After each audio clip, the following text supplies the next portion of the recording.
Hola, buenos días. Nos encontramos en este seminario COVID-19, un jaque para la globalización.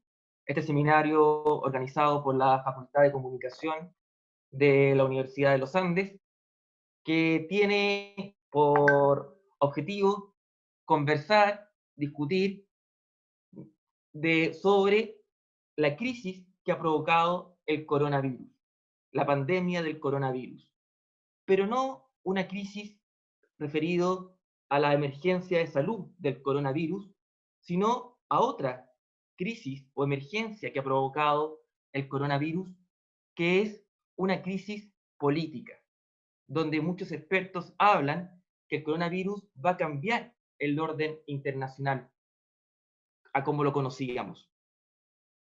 En este sentido, mucha gente postula que muchos intelectuales, diferentes medios de comunicación, han postulado que el coronavirus va a ser un verdadero golpe a la globalización. En este sentido, en esta mañana nos encontramos con dos especialistas con los cuales vamos a discutir sobre esta temática. Nos encontramos con Juan Ignacio Brito, exdecano de la Facultad de Comunicación de la Universidad de los Andes, periodista de la Pontificia Universidad Católica, Master of Art in Law in Diplomacy por la School of Law de la Universidad de Tufts en Boston. Ha sido periodista, tiene una destacada experiencia en distintos medios, en el Mercurio, en el Diario Metropolitano, en la revista ¿Qué pasa? Y también nos encontramos con Juan Pablo Toro, director ejecutivo de Athena Lab, think tank de Centro de Estudios de Relaciones Internacionales. Juan Pablo también fue editor internacional en el Mercurio, magíster en Ciencias Políticas por la Pontificia Universidad Católica de Chile, graduado en Estrategia y Política también de la National Defense de University, también de Estados Unidos. Así que, sin más, le doy la bienvenida tanto a Juan Ignacio como a Juan Pablo. Bienvenidos a ambos. Muchas gracias, Francisco. Un encanto, un agrado estar acá contigo y con Juan Pablo, viejos amigos. Lo mismo digo, gracias por la invitación. Quería partir preguntando un poco la introducción que habíamos hecho sobre este golpe que supuestamente puede causar a la globalización el coronavirus. En este sentido, Juan Ignacio, te quería preguntar acerca de, por ejemplo, la llegada de Trump a Estados Unidos, el Brexit, los movimientos nacionalistas en Europa, Bolsonaro en Brasil, entre otros, han sido golpes, podríamos decir, a este mundo globalizado que comenzó con tanta fuerza en los 90, que proclamaba, entre otras cosas, el libre mercado y el fin de las fronteras. En este sentido, y volviendo a la pregunta que convoca, ¿no es cierto?, este seminario, ¿podríamos señalar que esta pandemia del coronavirus podría ser como parte de estos golpes a la globalización? Ahora, yo creo que son cosas distintas, pero que efectivamente, como tú dices, apuntan o pueden apuntar hacia un destino común o un objetivo común, que es debilitar la globalización como la conocimos, especialmente en los 90. Este es un proceso que viene alargándose ya desde hace un tiempo, pero el coronavirus es un accidente, ¿no es cierto? Lo que ha hecho el coronavirus quizás es ampliar el impacto de este movimiento y refortalecer a los estados nacionales. O sea, si es que hay algo que hemos visto es que el Estado en todas partes está cobrando una fuerza inusitada, no solo en términos de cerrar fronteras y de aislar a un país de otro, ¿no es cierto? Que eso está pasando, y es algo que ya venía sucediendo con trabas al comercio, con trabas a la inmigración, etcétera, en distintos países, sino también internamente. Internamente vemos que los estados están tomando una fuerza que no tenían antes, tomando unas medidas, en algunos casos muy draconianas y con amplio respaldo de la población. O sea, se están limitando el derecho a reunión, el derecho a movilizarse libremente, una serie de otros derechos están en este momento, hay toque de queda en muchos países, confinamiento forzoso, etcétera, etcétera, al punto que en algunos países, no solo en Chile, se han postergado elecciones. Entonces, es el Estado el que ha vuelto con mucha fuerza, y siempre hemos entendido que hay una suerte como de contradicción entre un Estado fuerte, un Estado nacional fuerte y una globalización fuerte, en la medida que se debilita el Estado, como ocurrió en los 90, se fortalecía la globalización, y en la medida que pasa lo contrario ahora, en la medida que se fortalece el Estado, parece debilitarse o perder impulso la globalización. Y en este sentido, uno de los actores protagonistas, ¿no es cierto?, de esta pandemia ha sido China.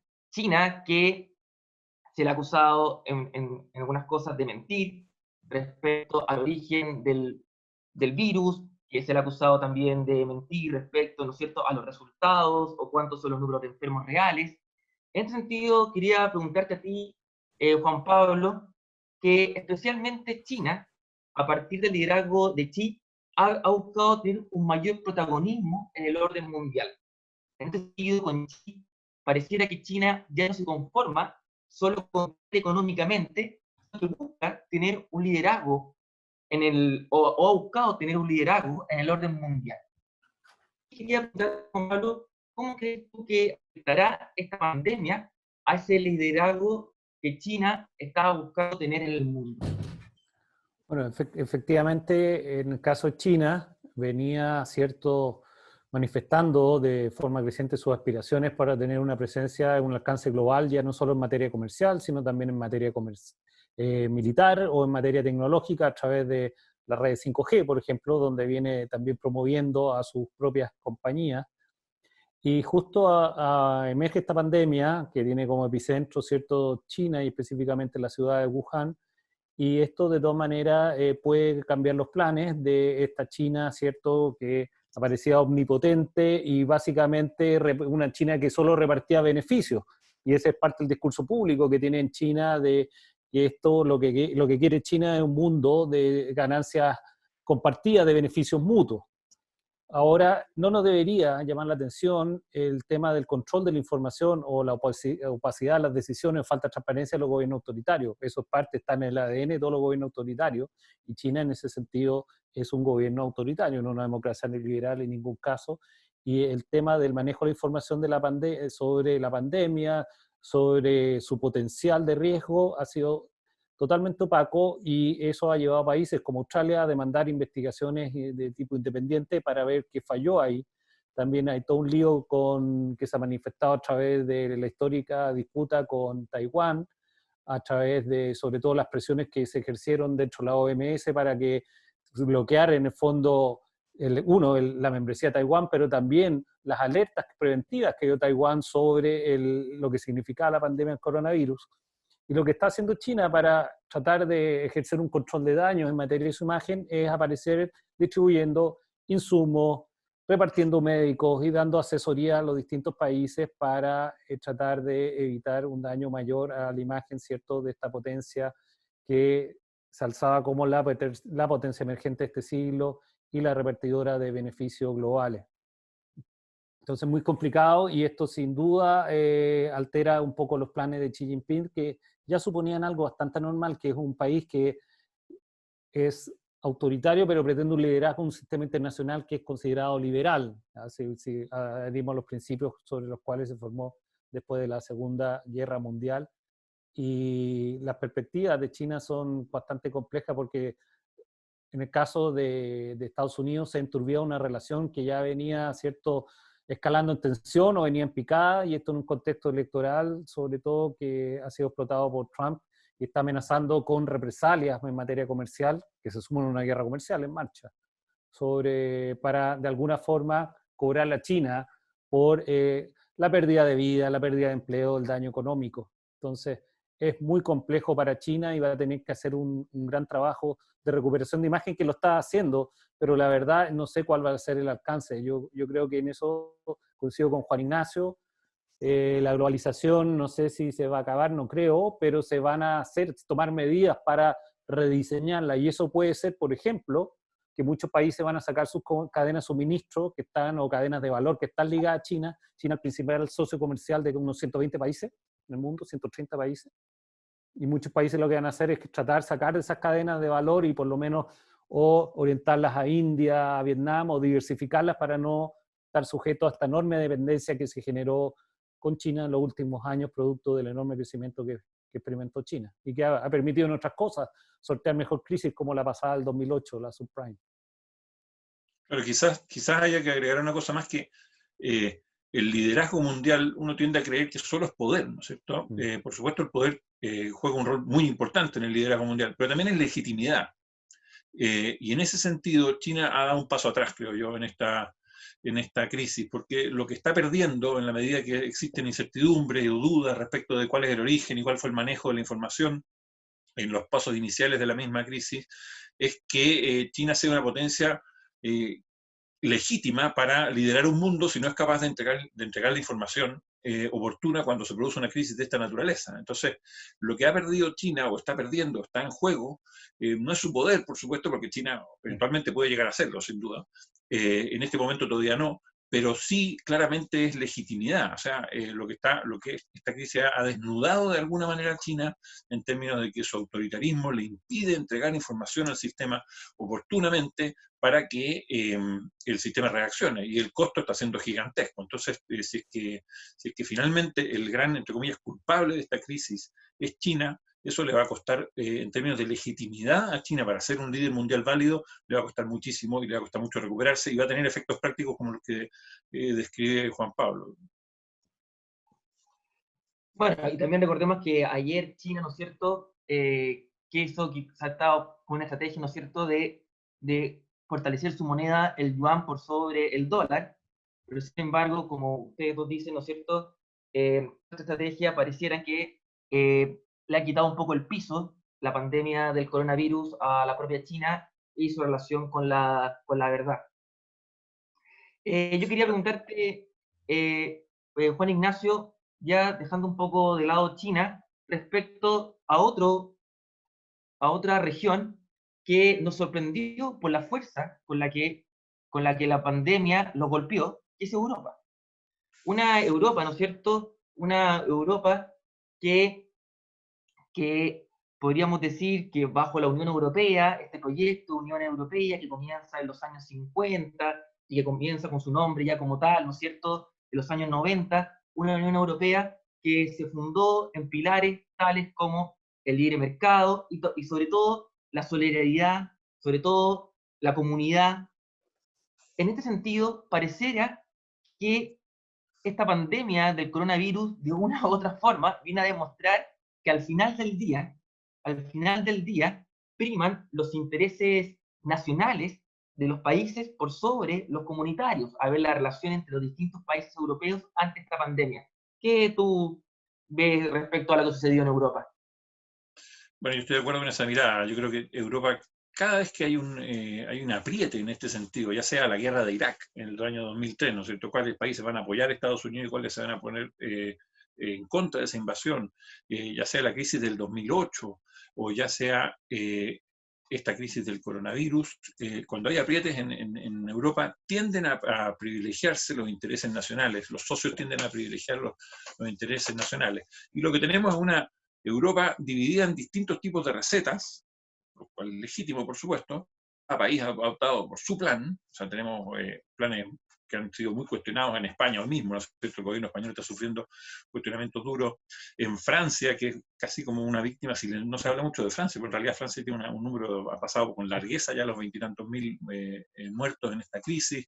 En Gran Bretaña, que todavía sigue siendo de alguna forma miembro, o un miembro que por lo menos, un miembro rebelde o un miembro saliente, digamos, de la Unión Europea, y por otro lado países o Italia, por supuesto, el caso casi paradigmático de un manejo tardío de la crisis, y por lo tanto muy costoso en términos de vida humana y en términos económicos también, a países que han tenido éxito, como los países centroeuropeos, o sea, Polonia, República Checa, Alemania también, otro ejemplo que parece aparentemente de un buen manejo.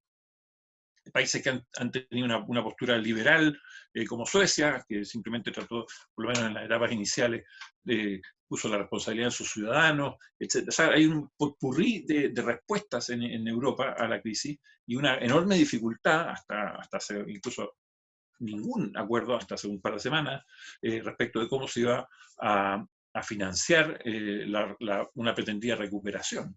Entonces, efectivamente en Europa hay ese problema y cada vez que ocurren este tipo de crisis, ese problema queda al desnudo. Esto es un problema no resuelto en el proceso de unificación europea, un proceso que además está ultra cuestionado desde abajo, ¿no es cierto? El problema de fondo es que buena parte de la ciudadanía de casi todos los países europeos, en algunos casos incluso la mayoría, o sea, una percepción mayoritaria de la ciudadanía de esos países, ven a la Unión Europea como un ente lejano.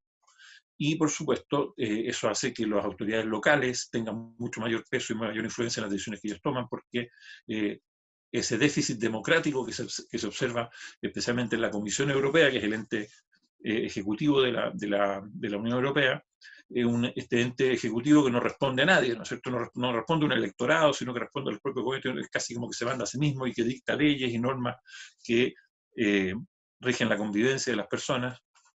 Ese déficit democrático que se advierte ahí es un problema enorme para la Unión Europea porque le quita, de nuevo, legitimidad a la toma de decisiones. Entonces los gobiernos tienden entonces a tomar en sus manos las decisiones porque, uno, están más cerca de los problemas, dos, son esas autoridades las que son electas por esa ciudadanía, ¿no es cierto? Son las que responden directamente a esa ciudadanía y tienen que tomar decisiones, de lo contrario van a perder el puesto. Y tres, la solución de los problemas ellos la tienen en los dedos, la tienen a mano y no pueden entonces postergarla. Yo creo que esta es una nueva prueba para la Unión Europea y en términos generales es una prueba que la Unión Europea está reprobando, con distintas intensidades y distintos matices, pero si tuviéramos una nota, digamos, esa nota sería nota roja, creo yo, por lo menos hasta ahora en esta etapa. Claro, porque uno de los supuestos como de la Unión Europea para su creación era que los países era formar una suerte como de comunidad, ¿no es cierto?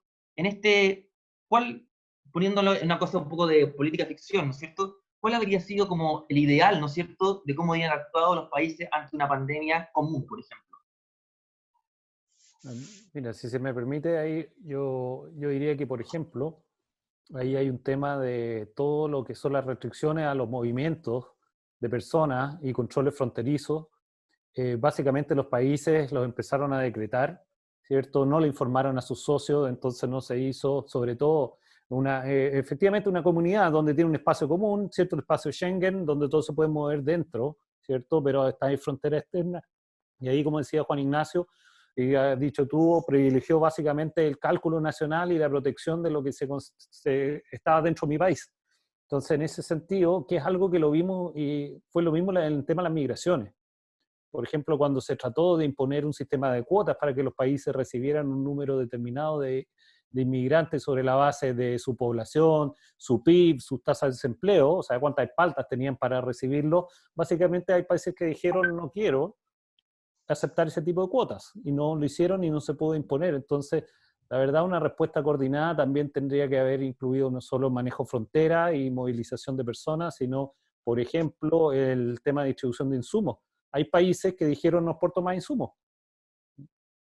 Y eso ha sido una forma de una falta de solidaridad patente en estos tiempos y bueno, después han levantado esas restricciones al darse cuenta de la señal que transmitieron, pero son este tipo de crisis lo que va minando, yo creo, el proyecto colectivo y sembrando las dudas en los sectores que ya las tenían. Hay una cosa que a mí me pasa con este tema de la pandemia es que más que crear nuevas tendencias, lo que hace es acelerar o catalizar tendencias que ya se venían manifestando. Eso respecto, por ejemplo, al Brexit, por ejemplo, Juan Pablo. Bueno, sí, es un sinónimo, uno, de desglobalización y de dudas profundas sobre los beneficios que arroja el proyecto europeo, al punto de sacrificar el acceso al mercado común con tal de retomar ciertos controles soberanos en algunas materias como migración, fronteras, etc. Y la pregunta que hacerse quizás es ¿qué entidad, qué ente, ¿no es cierto?, responde mejor en situaciones de crisis o de urgencia, ¿no es cierto? Y la idea que queda muy clara es que pese a que todo el mundo declara, mira, ojalá que esto lo manejara la OMS, se hiciera cargo la ONU, se hiciera cargo la Unión Europea, etc., en términos prácticos, en realidad, el ente que maneja mejor este tipo de crisis es el Estado Nacional. Y por lo tanto, es él el que tiene la capacidad para responder, tiene la capacidad para activarse, tiene la legitimidad frente a la población para actuar, y no en telequias que se ven distantes, que pueden ser un buen diseño en el papel, pero la verdad es que a la hora de los que hubo, la gente tiende a reconocer legitimidad y validez a lo que conoce y a lo que ha venido experimentando hace mucho tiempo, que es en este caso el Estado Nacional, creo yo. Yo pienso que esta crisis, si hay un entre comillas, ganador, si se puede hablar en esos términos en esta crisis, es el concepto de Estado Nacional, digamos. O sea, el Estado Nacional se ha visto revalidado con una fuerza impresionante, creo yo, y en ese sentido el nacionalismo, bien entendido hasta ahora, por lo menos, no que estoy hablando de chauvinismo, ¿no es cierto?, sino que el nacionalismo es una fuerza que ha reemergido, que ya venía reemergiendo, por supuesto, con fuerza, pero es una fuerza que ha reemergido con mucha intensidad, y en ese sentido también ratifica algo que ya venía sucediendo, o sea, ha acelerado o catalizado, como decía Juan Pablo, una tendencia que ya estaba vigente. Esta crisis la ha ratificado, por lo menos. Bueno, hablando de la Unión Europea, otra suerte de institución supranacional, suerte de entelequia, ¿no es cierto?, ha sido el rol de la ONU. Ustedes también lo acaban de mencionar. ¿Qué, qué evaluación le amerita el rol de la ONU en toda esta crisis, Juan Ignacio? Bueno, yo escribí una columna alguna vez hace un mes, no sé, diciendo que había una película que se llama Guerra Mundial Z. Y en esa película Guerra Mundial Z, Brad Pitt, que es Brad Pitt, por supuesto, salva al mundo, ¿no?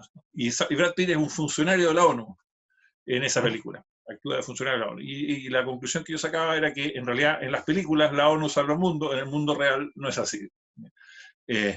La ONU es una organización que depende de la voluntad de sus miembros, esa es la verdad.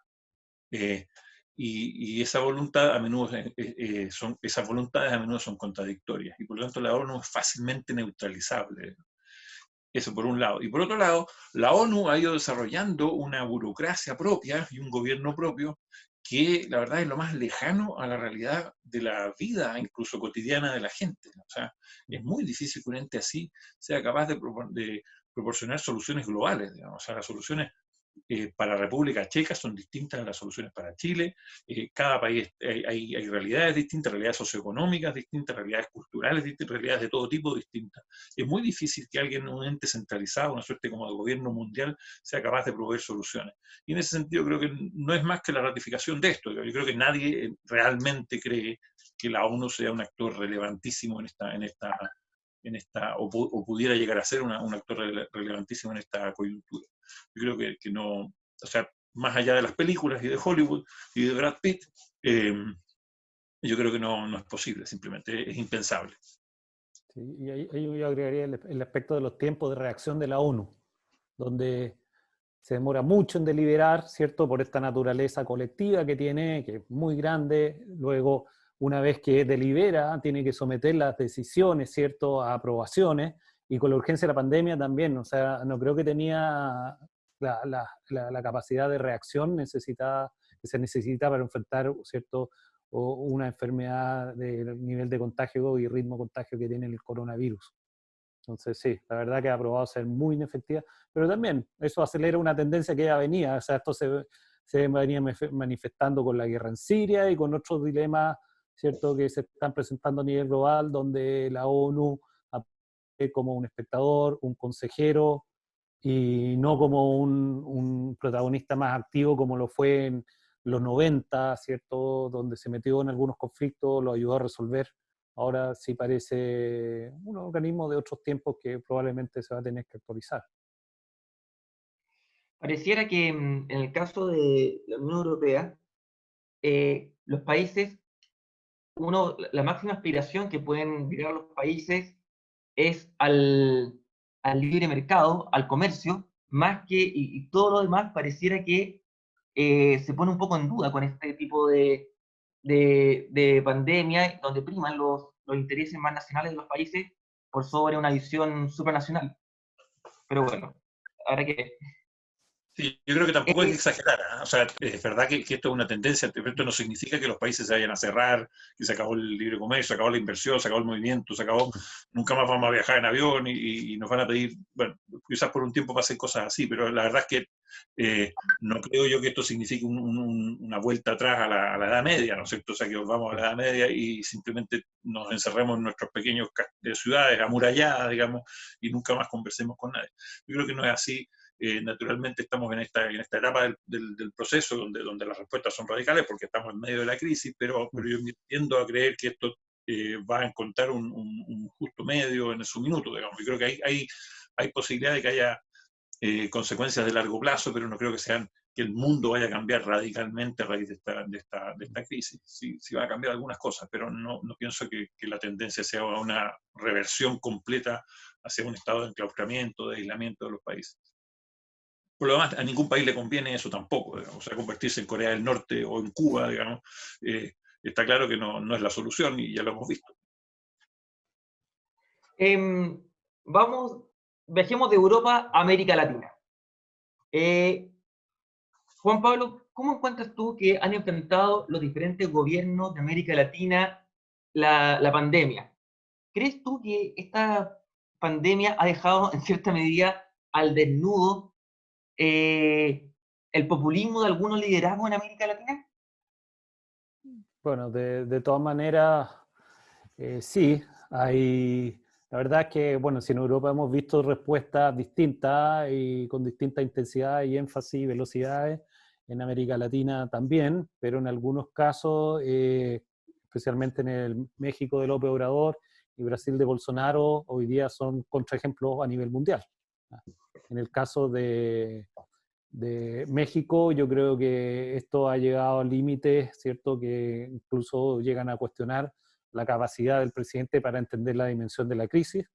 Por ejemplo, el tema de primero minimizarla y decir que no, abracémonos, vamos a vernos, que los pobres somos más resistentes, que la honestidad es nuestra gran protección ante ante la pandemia, que por lo demás no me sorprende, es coherente con López Obrador, que siempre tiene como estas respuestas fáciles a todos los problemas difíciles, pero en este caso sí ha quedado en evidencia y hay un cuestionamiento, lo ha hecho perder popularidad y efectivamente si en un país que es muy presidencialista, pese a ser federal y tener los gobernadores tener bastante poder, pero al no estar esta conducción fuerte de parte del Ejecutivo ha sembrado mucha confusión. Y en el caso de Bolsonaro lo vemos liderando protestas masivas en las calles, más encima contra poderes del Estado, ¿cierto?, contra el Congreso, contra el Poder Judicial y aumentando el riesgo de contagio, diciendo que él es muy sano porque es deportista. Y en el caso de Brasil hay una paradoja, porque Brasil es un país que más bien está acostumbrado a manejar enfermedades contagiosas, ha movilizado recursos en el pasado, incluso los militares, ¿te acuerdas cuando estaba la epidemia del Zika, ¿cierto?, que se transmite a través de un mosquito, igual que el dengue, igual que la fiebre amarilla, igual que el chikungunya, que son enfermedades contagiosas que están presentes en Brasil. Pero aquí, básicamente, también este confuso liderazgo de Bolsonaro, que, ok, pongámoslo, sinceremos, es un tipo que llega a una circunstancia muy especial, básicamente por el fracaso del PT en materia económica, en medio de una ola de corrupción que la verdad descabeza la clase política tradicional, que no tiene color, apoyado por evangélicos, militares y empresarios. Entonces él es un accidente de la historia, pero justamente una crisis de esta magnitud lo pone a prueba. Y por otro lado, al lado de Brasil y México como contraejemplo, tenemos, claro, gobiernos como Chile, que según los estándares internacionales, la gente es muy crítica adentro, pero según los estándares internacionales, incluso Tasa lo ha hecho relativamente bien, ha tenido un desempeño aceptable. Uruguay, Colombia, Perú con ciertas limitaciones, por ejemplo, Perú tomó medidas muy tempranas, pero también ha tenido un problema en distribución de material médico y un problema de acceso a insumos. Entonces encontramos respuestas muy distintas en los distintos países y eso a los líderes populistas lo deja en evidencia sin ningún lugar a dudas, porque el líder populista, uno, desconfía de las instituciones y tal como decía Juan Ignacio, el Estado nacional con todas sus instituciones es clave para la respuesta. Dos, desconfía de la ciencia. De hecho, López Obrador habla de la ciencia neoliberal, como si hubiera varios tipos de ciencia, ¿ya? Entonces, desconfía de la ciencia, desconfía de las instituciones y más encima le gusta dar soluciones fáciles a los problemas complejos. Entonces, si esto no lo deja expuesto, yo creo que sí, a los líderes populistas los va a complicar electoralmente de cara a las próximas elecciones, cuando suceda. Pareciera que la pandemia del coronavirus realza la importancia de las instituciones. En sentido, quizá es muy pronto para hacer análisis, ¿no es cierto? Pero las instituciones, parece, los países con mayor capacidad institucional, pareciera ser que son países que tienen mejor respuesta a aquellos, ¿no es cierto?, en donde priman los liderazgos populistas, etcétera. Y yo creo que eso puede ocurrir un poco en Latinoamérica, pero no sé si en Europa, digamos. O sea, en Europa estamos viendo países con instituciones que suponíamos muy fuertes, Francia, Gran Bretaña, digamos, que suponíamos muy fuertes, donde la pandemia ha golpeado con una intensidad muy grande. O sea, entonces, no sé si yo tengo un matiz con Juan Pablo ahí respecto de. Yo creo que en esta crisis todavía no sabemos quién lo hizo bien y quién lo hizo mal, ¿no? En realidad. Eh, y una respuesta clave para eso es que la ciencia todavía no sabe cuál es la respuesta. O sea, si uno ve a gente como Ioannidis, este epidemiólogo inglés, creo que es, que viene diciendo que en realidad no tenemos experiencia práctica, por lo tanto estamos nadando un poco como a ciegas en esta crisis. Yo creo que no sabemos a la larga cuánto, porque como no sabemos cuánto va a durar esto, y esto de aplanar la curva no puede significar que vamos a estar mucho tiempo con esto, lo que hoy es exitoso a la larga puede resultar menos exitoso. O sea, Suecia está equivocado. Suecia, por ejemplo, que es un país con sólidas instituciones, está equivocado Suecia al decir, la verdad que no pongamos grandes medidas de confinamiento, hagamos que toda la gente se enferme rápido, de manera tal que tengamos la crisis ahora y suena muy crudo esto, pero se nos muera una gran cantidad de gente ahora, pero en el futuro ya no se nos va a morir nadie más porque ya se infectó toda la gente, o es mejor aplanar la curva y ralentizar esto,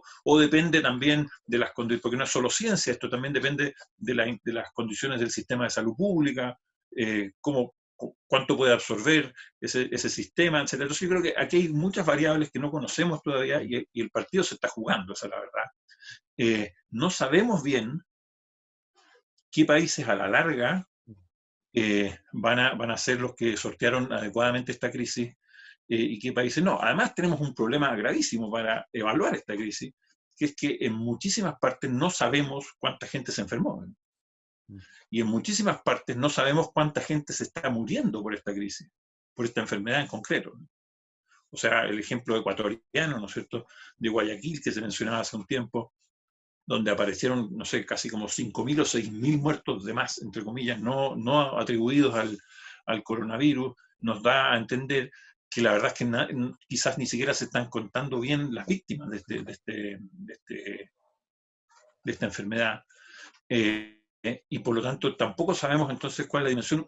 Nos va a costar un tiempo todavía entender bien qué pasó acá, y por lo tanto el partido está jugando y yo no sé bien, esto no quiere decir que diga que Bolsonaro lo está haciendo bien, la verdad es que no tengo idea si lo está haciendo bien o mal, da la impresión que mal, pero podría ser que a la larga no lo estuviera haciendo tan mal. Y quizás Chile, que parece que lo está haciendo muy bien ahora, a la larga tampoco. Entonces, esta cosa que ha hecho el gobierno de Chile, un poco, creo yo, equivocada, como de atribuirse un triunfo, que estaba muy necesitado de triunfos quizás, yo creo que es un error, o puede resultar un error a la larga, y no es conveniente ahora declarar triunfo, decir yo lo estoy haciendo bien, naturalmente yo lo estoy haciendo lo mejor que puedo, creo que estoy probando y ensayando soluciones, información que tengo, pero no puedo decir yo, mira, mi receta es la que sirve y esto es así en absoluto. Sí, es un buen punto, Juan Ignacio. Sí, yo me refería a la evaluación hasta el momento sobre la información que se tiene hasta el momento, pero efectivamente no sabemos cómo va a impactar a futuro, cuánto va a durar y cuál va a ser la capacidad de resistencia de los países y la fórmula. Y volviendo al punto de Francisco, respecto a las instituciones, sin duda las instituciones son importantes, no solo para enfrentar las pandemias, sino muchas otras cosas más, pero la institución es efectiva. Ese yo creo que es un gran punto. En Europa hay muchos países que tienen instituciones que incluso hay mucha confianza en las instituciones, pero ahora a la hora de responder parece que su respuesta no ha sido tan efectiva como se esperaba y han quedado al descubierto que necesitan y requieren una necesidad de de adaptación constante. O sea, hoy día, por ejemplo, sobre todo parece que las lecciones para mirar, observar, están en países a veces como Singapur, Corea del Sur, Taiwán, que tienen instituciones que son muy efectivas y que están en permanente actualización. Suiza también son países donde hay una actualización, incluso por vía plebiscitaria de instituciones, donde hay mucha participación popular. Entonces, instituciones sí, pero instituciones efectivas, no es lo mismo, ¿no? Uno puede tener una tremenda institucionalidad, una burocracia, pero que no responda a veces a los desafíos que se plantean. Hay un protagonista del orden mundial, del cual todavía no hemos hecho mención, que es Donald Trump. En ese sentido, si bien, como mencionaba Juan Ignacio, estamos muy pronto para evaluar quién lo ha hecho bien o quién lo ha hecho mal, sí da la sensación que Donald Trump bien no lo ha hecho, pero quizás, por supuesto, hay que evaluar en el tiempo.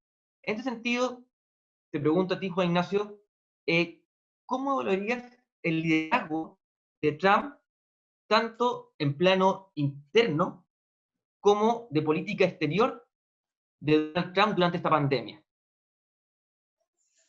Yo diría que es coherente con lo que hemos visto antes. O sea, no es una sorpresa ni para bien ni para mal en ese sentido, digamos. O sea, yo creo que Donald Trump es predecible dentro de su inestabilidad, digamos. Y por lo tanto, entonces, no lo veo distinto a lo que conocimos antes, ni en la dimensión interna ni en la dimensión internacional. Creo yo que es algo similar. Ahora, naturalmente, en términos domésticos, esto sí tiene un costo grande, porque el gran mérito que tenía Trump, o la gran carta de presentación, era que con él la economía había volado, ¿no es cierto? Y por supuesto esto le pega al corazón de su gran triunfo, digamos, que podía mostrar. Ahora, habrá que ver si los norteamericanos lo evalúan esto, si es la culpa, entre comillas, se la echan a él, o se la echan a China, o a lo que sea, ¿no es cierto? Pero a mí no me sorprende demasiado lo que hace Trump, digamos. O sea, y al ser Trump un tipo que despierta, yo tiendo a aproximarme a Trump con mucho cuidado, porque creo que es un líder, un tipo de líder, y lo es, al cual los cuestionamientos constantes que le hacen ciertos sectores impiden apreciarlo bien, digamos. O sea, Trump, basta leer alguna prensa norteamericana, y estoy hablando de una prensa importante, para ver que prácticamente no se escribe nada positivo de Trump. Y pese a eso, Trump es un político que ganó la presidencia de Estados Unidos. Entonces, yo creo que él tiene claro su libreto, no lo haría, y lo está aplicando en esta crisis. Y eso, en mi mirada particular, habla, entre comillas, bien de él. O sea, es un tipo que no se ha doblado ante la crisis, digamos. Un tipo que tiene las convicciones claras, sabe lo que él cree que es correcto, que tiene que hacer, y sigue detrás de eso. Eso es muy distinto a otros que se les dice pragmáticos, pero que al final de cuentas giran con el viento con mucha facilidad, digamos, y no sabemos bien quiénes son. Por lo menos Trump sabemos quién es, y sabemos lo que va a hacer en ese sentido, porque es un tipo predecible en ese aspecto. Ahora, que eso le guste o disguste a un montón de gente, bueno, eso ya entra en las apreciaciones personales de cada cual. Pero sí es un tipo de liderazgo, creo yo, medio caótico, medio enredado, pero medio bravucón también, pero predecible en esos ámbitos. Y yo no he visto sorpresas en esta crisis, en ese sentido. ¿Tú crees que esta crisis puede poner en jaque su reelección? En la medida que el público distinga o entienda que la crisis económica dejó de ser un mérito propio de él y un argumento de elección, sí. Y también creo yo que venía complicada de antes. O sea, no es que, porque también puede haber un agotamiento del público norteamericano del estilo de Trump, y eso parece también ser evidente. Y vamos a otro liderazgo. ¿Qué liderazgos mundiales te han llamado la atención, por ejemplo? Con Angela Merkel, o no sé. ¿Qué liderazgos te han llamado la atención? A mí, perdón. Juan Ignacio, o Juan Pablo también. ¿Qué liderazgos le han llamado la atención en este en esta crisis? O sea, yo insisto que yo estoy en la nebulosa respecto de qué se está haciendo bien o mal, digamos, pero en términos de, porque no es fácil discernirlo, digamos. Pero a mí Angela Merkel, creo que es una persona que se ha revalorizado frente a los ojos de su electorado, de su opinión pública. Pienso que ella lo ha hecho bien en términos de popularidad, porque es el único, yo insisto que en términos de respuesta ante la crisis misma, ante la crisis sanitaria, no me atrevo mucho a sacar conclusiones todavía, pero sí parece haber conectado con la sensibilidad de la gente y haber respondido bien en ese ámbito. Y no se me ocurre mucha más gente, digamos. O sea, la verdad es que yo creo que esta es una crisis que más bien, como se dijo al principio, Juan Pablo lo dijo al principio, si había una tendencia antes, era una de las tendencias que existían antes de esta crisis, es que los liderazgos estaban muy empequeñecidos, ¿no es cierto? Y esta crisis tiende a ratificar que no tenemos en este momento, no es un momento de grandes líderes, o sea, no hay ningún Churchill, no hay ningún Konrad Adenauer o gente así que se levanta sobre la situación y es capaz de orientar las crisis y incluso sacar a los países adelante. Yo creo que en esta crisis, lo que hace esta crisis es demostrar que estamos en un mundo un poco vacío de líderes y que no hay grandes liderazgos que resalten. Sí, ahora yo creo que Juan Pablo, no ha sido muy destacada la primera ministra de Nueva Zelanda, Jacinda Ardern, como alguien que también en el fondo entendió rápidamente lo que venía con la pandemia, tomó medidas rápidas y también ha mostrado cierta empatía que ha sido fundamental también para la respuesta de su país y en ese sentido ha sido destacada como un liderazgo bastante nuevo. Pero aparte de estos liderazgos en sí, que tienen su mérito, como Angela Merkel también, la verdad lo que vemos en esos países, y justo estaba revisando casos de distintos países, es que aparte de tener líderes que entienden la gravedad y responden, es que también tienen un entorno político que es muy colaborativo. ¿A qué me refiero? Es que la oposición entiende el lugar que tiene que jugar dentro de una pandemia y más que torpedear iniciativas se pone a colaborar y en ese sentido la respuesta parece que de Nueva Zelanda ha sido tan buena como la de Australia, por lo menos New York Times el otro día comparaba a los dos países, siendo que Australia tiene un gobierno conservador con Scott Morrison y el gobierno laborista, el de Nueva Zelanda, y los dos han tenido respuestas que se consideran más o menos aceptables, los estándares que estamos hasta el momento, y no tiene que ver ni siquiera con el color político, sino más bien en la calidad, ¿cierto?, de la discusión pública, donde la gente piensa más en el colectivo, en el bien común, que ganar, ¿cierto?, pequeñas parcelas de poder o ganar ciertos puntos a nivel político, electoral, en medio de esta pandemia. Entonces, ella parece que es un liderazgo nuevo, atractivo, de otra generación. También hay varias primeras ministras nórdicas muy jóvenes que también parece en lo que es Finlandia y Dinamarca, pero tampoco tienen un alcance global. O sea, líderes, por ejemplo, de los que tengan un alcance global, hay Merkel nomás. Creo que la neozelandesa puede construir algo interesante, pero todavía es temprano también para evaluarla como una líder incluso regional para el Asia-Pacífico, si queremos por lo menos darle una cobertura ahí un poco más acotada a lo que viene haciendo ella. Pero sí, es difícil y a nivel latinoamericano, por lo menos hasta ahora tampoco podría identificar a alguien. Juan Pablo, y respecto a seguridad y tecnología, ¿qué desafíos presenta para ti el coronavirus en materia internacional? Bueno, en materia de seguridad hay varios fenómenos que se están notando. Uno tiene que ver con la pérdida de hegemonía estadounidense, que eso venía dándose, pero hoy día un poco más clara, sobre todo porque Estados Unidos no ha asumido un rol de liderazgo como sí lo hizo para sacar al mundo parte de la crisis del 2008, la subprime, o para manejar la crisis del ébola, otra enfermedad contagiosa. Y esto se está manifestando que hay muchos países que están tratando yo creo que de remarcar o delimitar mejor lo que consideran que son sus esferas de influencia. Es un concepto que se ocupaba mucho en el siglo XIX. A los realistas en general nos encanta ese concepto, junto con balance de poder, pero eso se está reforzando hoy día y es justamente lo que temía Henry Kissinger en su libro Orden Mundial, cuando hablaba cuál es el dilema de crear un orden mundial legítimo para todos, y si se fracasan los estadistas justamente en crear este orden mundial legítimo, lo que va a hacer es que se van a dar las esferas de influencia y estas van a competir y van a haber roce en sus márgenes, y eso lo vemos justamente en la esfera de influencia que trata de limitar Rusia hacia el Mar Negro con el Medio Oriente, China mandando su portaaviones con el grupo de batalla al Mar del Sur de China, ¿cierto? Y Estados Unidos teniendo que contrarrestar eso de alguna forma y rápidamente, en medio de la pandemia, porque tiene 2 de sus portaaviones que están básicamente en puerto, en Guam y en Okinawa, por el tema del coronavirus. Entonces vemos esferas de influencia que se reactivan.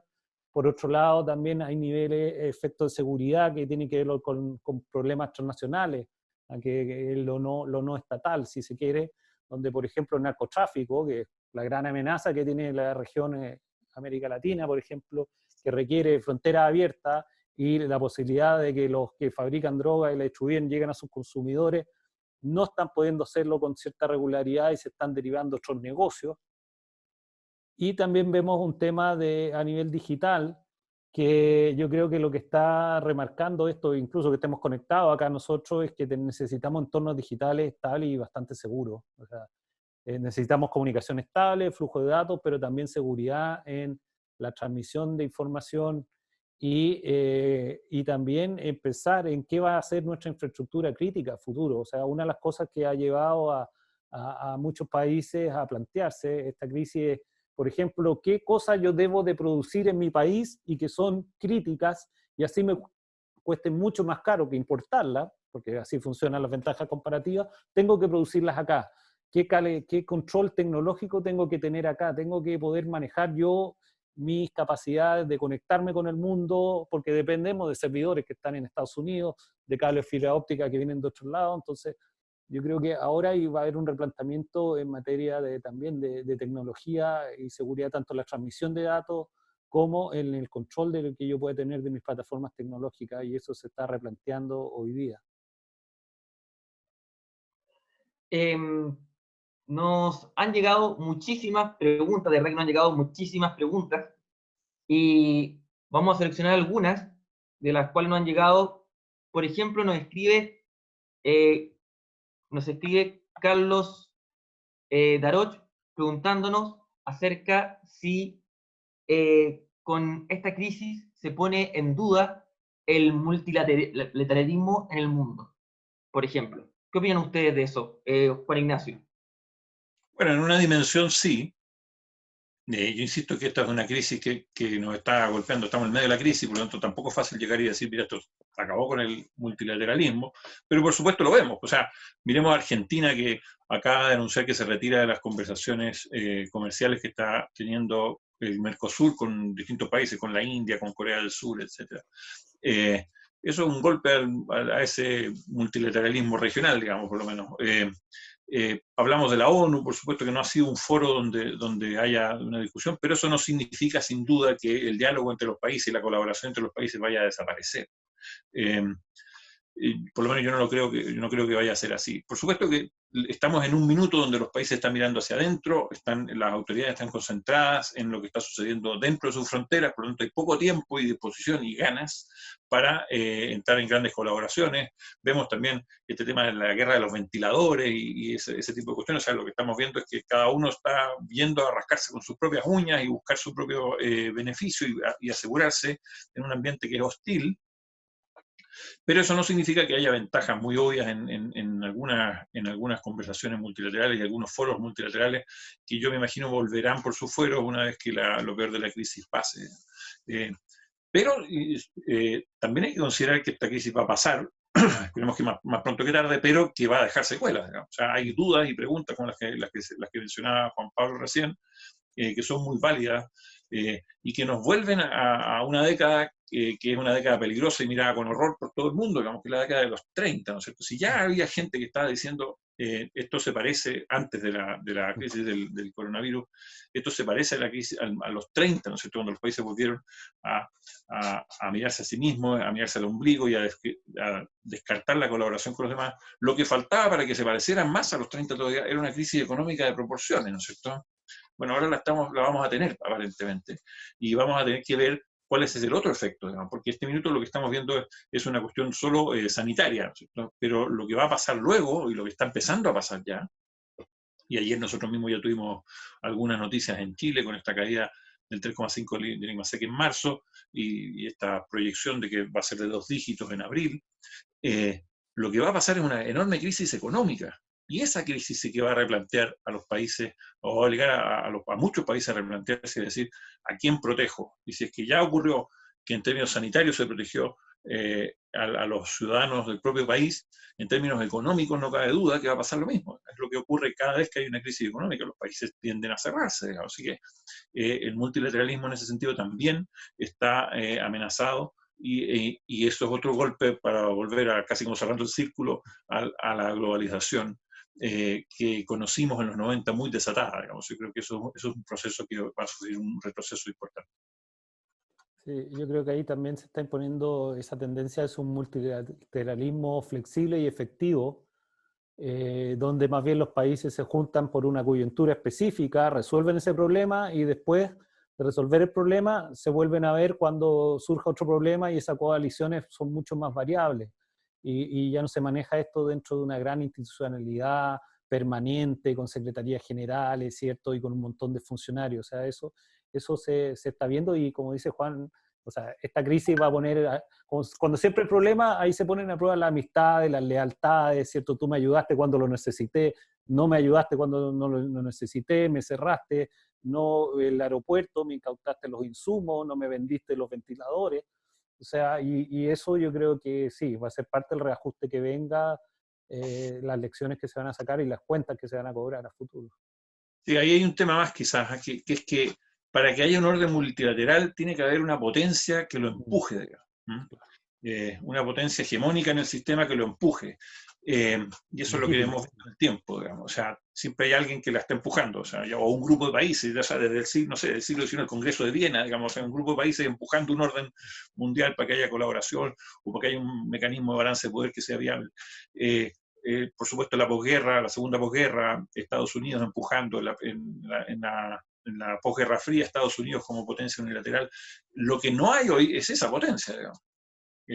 Y en ese sentido va a ser mucho más difícil reconstruir un multilateralismo efectivo si es que no hay un orden mundial liderado por alguien que sea capaz de sustentar ese multilateralismo. Y en ese proceso estábamos cuando golpeó esta crisis. Entonces, hay más incertidumbre respecto de eso también. Julio Torrejón nos pregunta ¿qué opinan ustedes con las libertades de las fronteras? ¿Creen que las fronteras abiertas son una amenaza para los estados? ¿Esto ha puesto en duda la libertad de las fronteras? ¿Qué opinan ustedes de eso, Juan Pablo? Oye, yo creo que, a ver, una tendencia de los 90 justamente fue relajar el control fronterizo, porque veníamos de una época de la Guerra Fría, donde en el fondo casi todo el mantenimiento de la seguridad se basaba en el control de fronteras, estricto y militar. Y ahí pasamos de un control más bien de policial a de aduanas, hasta relajarlo producto del libre comercio y después a esa posibilidad de intercambiar bienes, vinieron los servicios, los capitales y finalmente la gente. Y hoy día por lo menos hay una tendencia a retomar el control y el manejo de las fronteras, no necesariamente a través de la construcción de muros. Hay países que sí lo están haciendo, hay otros que lo prometieron y no lo hicieron, ¿cierto? Pero hay una tendencia a retomar el control fronterizo y asumirlo como un tema de seguridad, ¿cierto?, fundamental y que no puede, en el fondo, no ser enfrentado por las autoridades porque, sobre todo, dado la naturaleza de muchos fenómenos que son transnacionales, desde narcotráfico a migración irregular de personas, a contrabando de todo tipo, ese tipo de amenazas que es mucho más posible que la guerra entre Estados, justamente supone una presión sobre las fronteras tremenda y no todos los países están en capacidad de hacerlo, pero sí hay por lo menos una tendencia que ya se venía manifestando y que yo creo que va a ser fundamental ahora y vamos a ver lo que hacen los distintos países. La verdad, yo creo que hay un beneficio en tener fronteras abiertas, pero tener fronteras abiertas no significa tener flujos que no estén regulados. Hay que combinar las dos cosas. Cómo mantenerla abierta para obtener los beneficios y poder controlarla para que no entren las amenazas. Sí, ahí va a depender mucho de la evaluación que se haga en cada país, ¿no es cierto? Porque si es que la revalorización del Estado es una de las consecuencias de esta crisis de mediano o largo plazo, por supuesto, una de las cosas que el Estado había entregado era el control fronterizo. Y más todavía si es que lo que estamos advirtiendo ahora es que el libre tránsito de personas, que ya estaba cuestionado por un tema de inmigración, más encima puede ser peligroso en términos sanitarios. Bueno, sin duda que eso va a llamar a que los controles fronterizos se hagan mucho más estrictos y ya no sea tan chip libre entrar a distintos países. Ahora, naturalmente eso va a depender de la fortaleza institucional de esos países para hacer el enforcement de esas decisiones, porque claro, un país que tenga una institucionalidad muy débil o una policía muy fácilmente corruptible, una policía fronteriza muy fácilmente corruptible, puede declarar lo que quiera en términos de migración o de control fronterizo, pero en la práctica va a pasar lo que tenga que pasar. Así que va a depender de cada país, pero yo sí creo que el control fronterizo va a ser más estricto ahora. Y de hecho lo está haciendo, por supuesto. Angelita Celis nos pregunta de cómo ha influido la política comunicacional del Partido Comunista Chino en esta crisis. ¿Se puede comparar esto con, en su caso, ¿no es cierto?, con la Unión Soviética respecto a Chernobyl? Yo creo que de alguna manera es comparable. Naturalmente estamos hablando de crisis distintas, pero de alguna manera es comparable porque, como decía Juan Pablo al principio, esto ha, entre comillas, desnudado a un régimen autoritario, digamos, que descansa en buena medida en el manejo de la información. O sea, para China es un hábito manejar la información. No es algo, no es que esta crisis les haya subrayado la necesidad. En China existe una institucionalidad, ya que estamos hablando de ella, para manejar la información, digamos, y para distribuir la información. Ahora, típicamente eso se maneja internamente con algunas consecuencias externas. Ahora, lo que ha ocurrido, y en eso es asimilable a Chernobyl, es que ese manejo interno, autoritario, secretista, ha tenido consecuencias internacionales, digamos. O sea, ha pasado que el manejo interno ha provocado una crisis internacional, tal como ocurrió, y en ese sentido es comparable con Chernobyl, tal como ocurrió con la central nuclear en Ucrania. Sí. Y hay ya que Juan citaba la otra vez, Guerra Mundial Z, hay una película que está en Netflix que se llama Wolf Warrior, que es una película sobre un ex militar chino que fue una especie de, para los que son mayores, Rambo, ¿cierto? Un super guerrero que se va a vivir a África, un poco expulsado que se va medio peleado con las Fuerzas Armadas y termina ayudando a los africanos en medio de una guerra civil contra mercenarios occidentales, obviamente, que tienen acento inglés. Bueno, esa película fue un hit en China y es parte de la película, no es muy buena, pero es muy interesante verla porque esta película muestra una actitud que es mucho más beligerante, mucho más segura de sí misma y un poco más agresiva. En la prensa europea o la prensa australiana o del Asia-Pacífico ya se está hablando de la diplomacia de Wolf Warrior. O sea, que los diplomáticos chinos están siendo menos diplomáticos de lo que están acostumbrados y están siendo mucho más asertivos a la hora de contrarrestar cualquier cuestionamiento que se le haga sobre el manejo de lo que es la crisis y la pandemia o cualquier atribución de responsabilidad.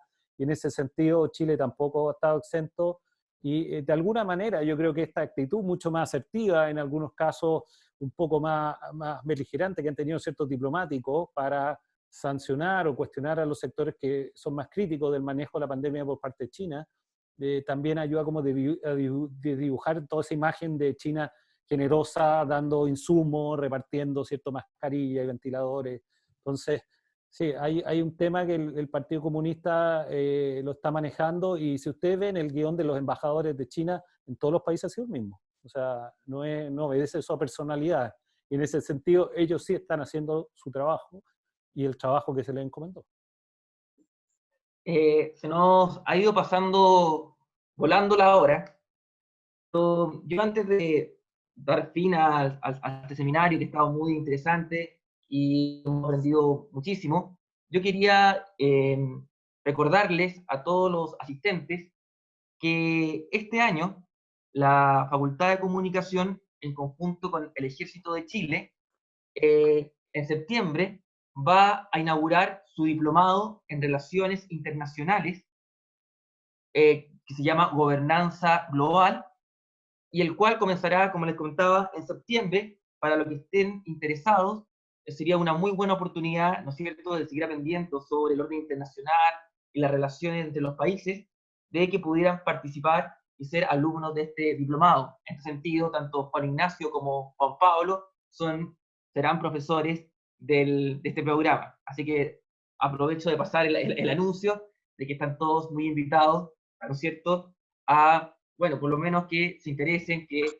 busquen en la página web de la universidad toda la información respecto al diplomado y que, si les interesa, por supuesto, ser alumnos del programa. Y sin más, yo comienzo a despedir el seminario. Quiero darle las gracias tanto a Juan Pablo como a Juan Ignacio por haber participado de este seminario. Creo que sin duda más adelante podríamos hacer otro para ver qué realmente ha pasado, porque todavía estamos, ¿no es cierto?, en una suerte como de nebulosa de qué es lo que va a pasar, por lo cual los dejo a los dos muy invitados para otra oportunidad, para que veamos cómo se fueron, ¿no es cierto?, cómo se fueron desarrollando toda esta crisis. Así que Juan Ignacio y Juan Pablo, más que nada, darles una fuerte gracias. Muchas gracias por haber participado. Muchas gracias, Francisco. Gracias por la invitación, Francisco, y un gran saludo a Juan Pablo. Y a todos los Juan Ignacio. Gracias también.